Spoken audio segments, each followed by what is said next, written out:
अस्सलाम वालेकुम दोस्तों।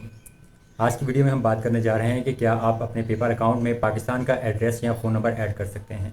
देखिए, ये पॉसिबल नहीं है। अगर आपका अकाउंट ऑलरेडी बना हुआ है तो उसमें आप पाकिस्तान का फ़ोन नंबर ऐड नहीं कर सकते, वहाँ पे कंट्री कोड +92 नहीं शो होगा।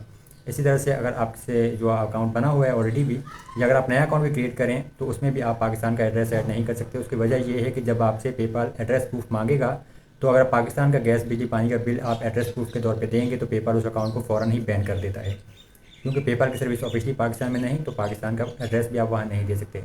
और फ़ोन नंबर जो है आप साइनअप के टाइम पे तो बेशक ऐड कर सकते हैं, लेकिन मसला बाद में ये आता है कि फिर आपके पास जो है एसएमएस वेरिफिकेशन वाला जो कोड है वो रिसीव नहीं होता और आप अपने अकाउंट को लॉगिन नहीं कर सकते।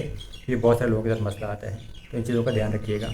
फ़ोन नंबर जो है आपको वर्चुअल ऑनलाइन नंबर्स मिल जाते हैं यूएसए के और दीगर कंट्रीज़ के, तो वो आप ऐड कर सकते हैं अकाउंट को सिक्योर करने के लिए।